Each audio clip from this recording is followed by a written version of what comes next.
Hi everybody, good morning.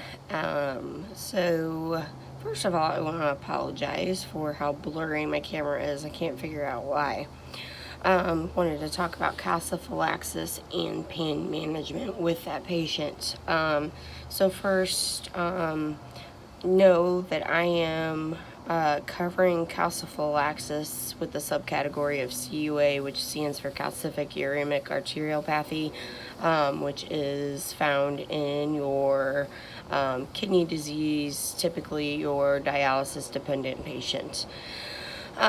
So any of you who have any experience with calciphylaxis, whether it be yourself or a loved one that's battling it, you've probably realized that nothing you do helps with the pain. My mom, when she suffered, she described the pain as being like burned with a hot poker from the inside out. And I can't imagine what kind of pain that was. Watching her scream, the wound care, just all of it. You barely would touch her, even not near a wound, but anywhere her legs just hurt or anywhere she had a wound, that area was extremely painful. A quick overview as to what calciphylaxis is. It's when phosphorus and calcium accumulate and bind into the small blood vessels known as the arterioles, and it causes tissue necrosis, or necrosis means death. Presents typically at first hard nodules that are extremely painful for the patient, sometimes commonly misdiagnosed as cellulitis or diabetic ulcers, sometimes PVD, known as peripheral vascular disease, with a multitude of other diagnoses that do have to be rolled out and sometimes are actually the diagnosis they come up with initially before coming up with calciphylaxis. So as far as pain management, we got to think, we have our dialysis patients and they're being dialyzed 3 times up to 6 times a week. Usually with the calciphylaxis, they're dialyzed more than they typically would be. So when you're giving these patients pain medications, anything especially that is processed by the kidneys, it seems like no sooner that you're giving them these pain medications and then they're being dialyzed.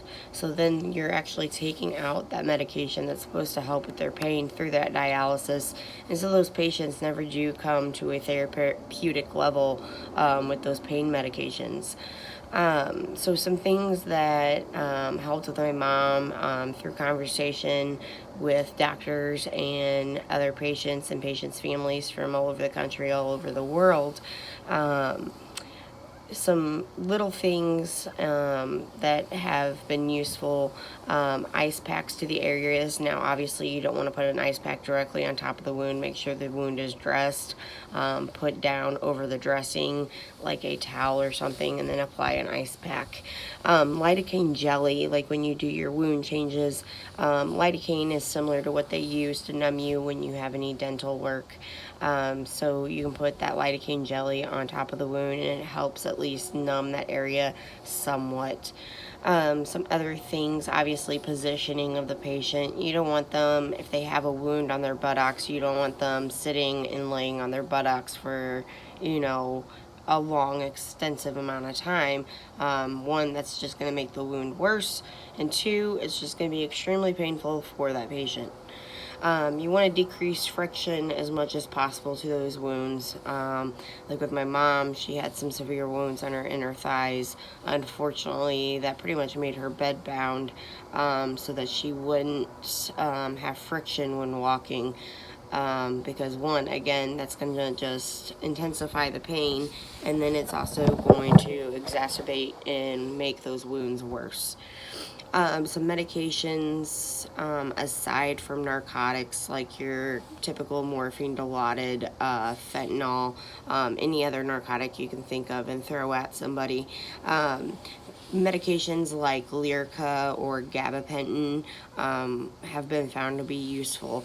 And the reason being is when these wounds tend to worsen, they get deeper in the tissue, it's also essentially creating nerve damage.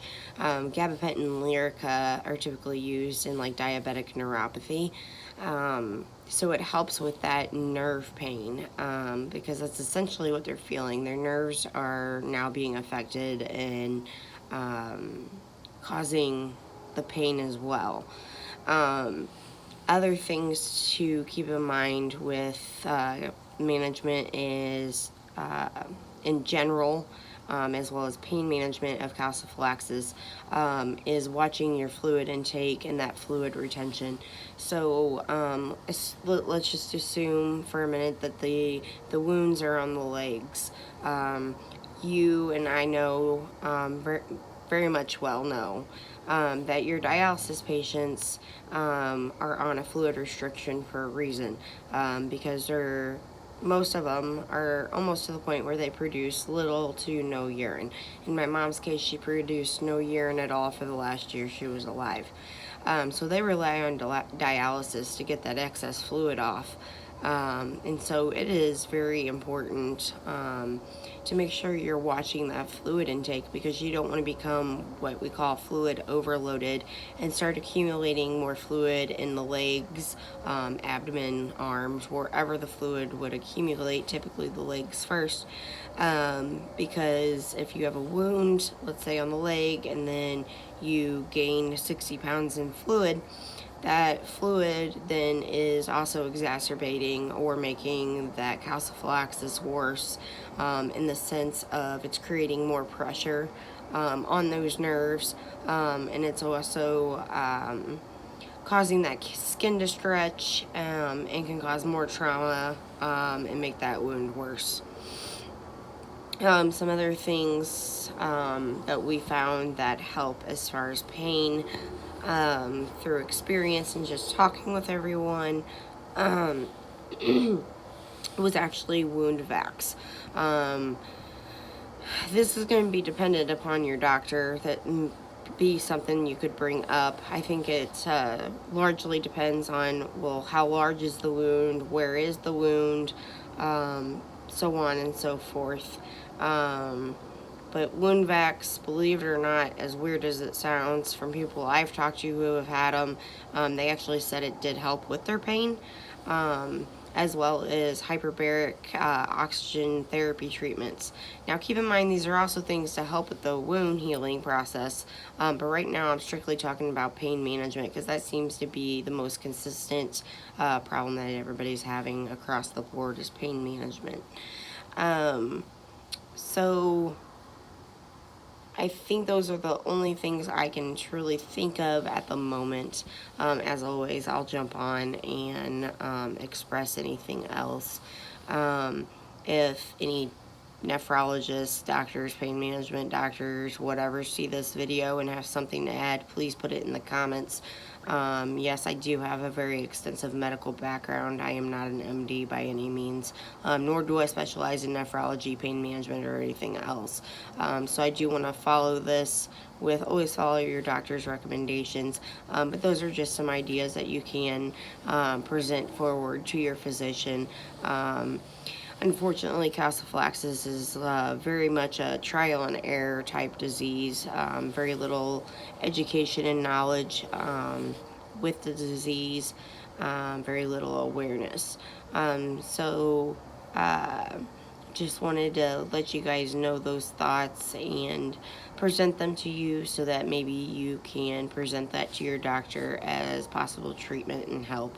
As always, prayers of love to you all who are battling. Your loved ones also are in the prayer list, sending loves and hugs to them.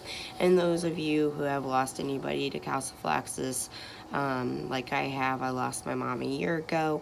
My condolences to you, and it is just, it's a faceless monster of a disease, and very hard to comprehend and wrap your head around how calcium phosphorus ends up causing such an issue and a demise. And we can get in another session into complete pathophysiology behind that. but be ready for maybe a very boring lecture. Stuff fascinates me. Like I said, I am in the medical field, but never hesitate to reach out to me if you have questions, or looking for suggestions, or just need some moral support of somebody who has lived it with a loved one. We have a Facebook page and a Facebook group. Linda Strong Calciphylaxis Awareness is the page, and the group is linked to that page. I have an email, lindastrong.calciphylaxis@yahoo.com. You can reach me at. You can message me on the videos. Those areas to try to reach me typically have slower responses, to be honest. Best way to reach me is going to be 618-791-9590. Shoot me a text or give me a phone call. I'm pretty good about responding within 24 hours. I hope you all have a wonderful day, and God bless you all. Bye-bye.